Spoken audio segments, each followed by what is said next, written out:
Use my code PAID10 to get 10% off your next order of Advanced GG. This new Arc Warlock build is going to have you dominating the meta in Heresy Episode Act 1 in Destiny 2.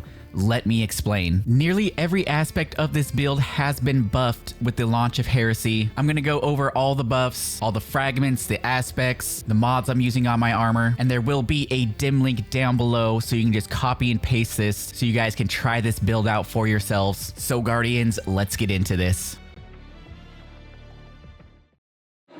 Yo, it's time to subscribe to Paid to Be Famous. What are you doing? Subscribe to Paid to Be Famous. Subscribe to Paid to Be Famous. Like the video, come on. Hell You know the drill. Button. And slap that like button.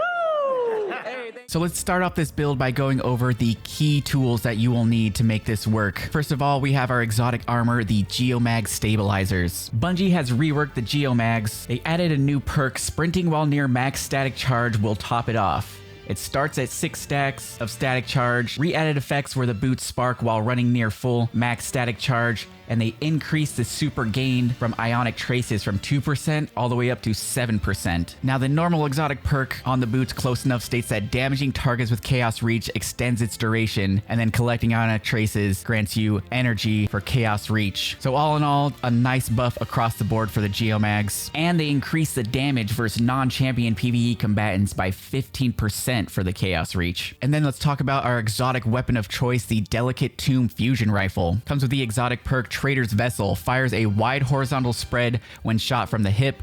Final blows with this weapon have a chance to generate ionic traces. Powerful foes and opposing guardians always generate ionic traces. Now with the launch of Heresy, Bungie changed it. Now it increases the chance to make an ionic trace from minor combatants from 4% up to 10%. Increased PvE damage bonus on the Tempest Cascade shot from 30% all the way up to 100%. And they removed the timer from Tempest Cascade. It lasts until fired. And the Tempest Cascade perk states that collecting an ionic trace overcharges this weapon's next shot, jolting targets. And the craziness does not stop there, Guardians. They also buffed all fusion rifles. They increased damage by 30% versus minor, major, champions, and mini bosses. So the Delicate Tomb is absolutely juiced this season. Another key aspect of this build is a brand new arc aspect called Ionic Sentry. Defeat targets with kinetic or arc weapons or arc abilities to charge up an arc turret that periodically chains lightning between nearby targets,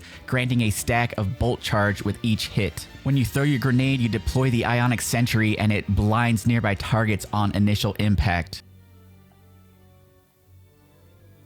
So as you can see, we got an arc killer right there. And in the lower left-hand side, we have the Ionic Sentry building up. And now we have our Ionic Sentry ready. And as you can see, our grenade icon has changed. So now all we got to do is throw our grenade down.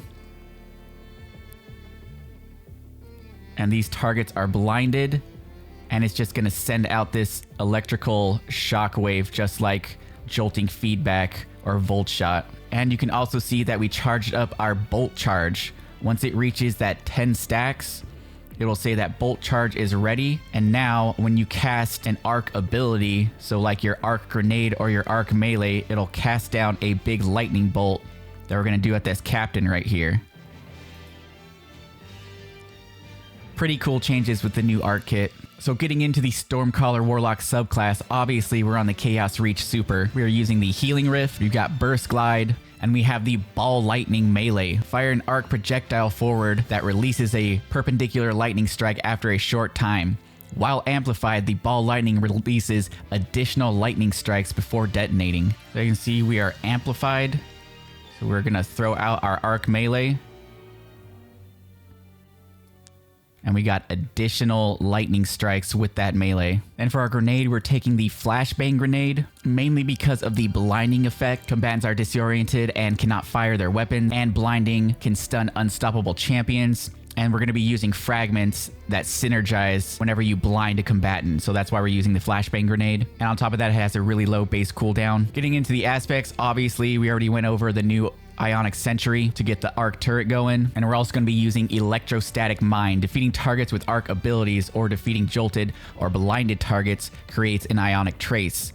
Collecting Ionic Trace makes you amplified. So with our fusion rifle, we're going to be able to jolt. With our grenade, we're going to be able to blind. So we create Ionic Traces that way. On top of the Delicate Tomb fusion rifle is just a Ionic Trace making machine. Getting into our fragments, we have Spark of Discharge. Arc Weapon Final Blows have a chance to create an Ionic Trace. Collecting Ionic Trace grants you a stack of Bolt Charge. So yet again, we're building into the Ionic Traces. Ionic Traces are really good because when you pick them up, the traces grant ability energy. So we're just going to be constantly spamming abilities. So every time you get that Ionic Trace, you're going to get 12.5% grenade energy back, 12.5 melee energy back, and 15% class ability energy back. And we're going to be creating so many Ionic Traces, you're going to have abilities at all times. Up next, we have Spark of Resistance. While surrounded by combatants, you are more resistant to incoming damage. Spark of Resistance is going to give us 25% damage resist, which comes in real handy. And for even more damage resist, with the launch of Heresy, Bungie buffed Amplified. So now, while Amplified, combatants are now less accurate against you, and it grants you 15% damage resistance versus PvE combatants. So we're going to be amplified all the time with this build for that plus 15, and then you add Spark of Resistance for another plus 25%. We're going to be stacking up a lot of damage resistance with this build. Then we have Spark of Ions. Defeating a jolted target or defeating a target with Bolt Charge creates an Ionic Trace. Once again, building into the Ionic Traces for our abilities. And then we have Spark of Instinct. While critically wounded, taking damage emits a burst of damaging arc energy that jolts targets. So this is just another way to jolt enemies out there on the battlefield. Now getting into our armor mods. On the helmet, we have Harmonic Siphon to create an orb whenever we get a kill with our arc weapon. We have Ashes to Assets for more super energy on grenade kills, and Hands-On for more super energy on melee kills. On my arms, I have Momentum Transfer. Causing damage with a grenade reduces your melee cooldown, and Impact Induction. Causing damage with a powered melee attack reduces your grenade cooldown. And we also have an Arc Loader. On the chest, we have Harmonic Resistance and a couple of Harmonic Reserves, but you can change this to whatever damage resistance you need for whatever activity you're doing. On the legs, we have Innervation, reduces grenade cooldown each time you pick up an Orb of Power. We have Recuperation, replenishes health each time you pick up an Orb of Power. And better already, your health begins to regenerate immediately after picking up an orb. On the class item, we have the Reaper mod. After we use our class ability, our next weapon final blow will spawn an Orb of Power.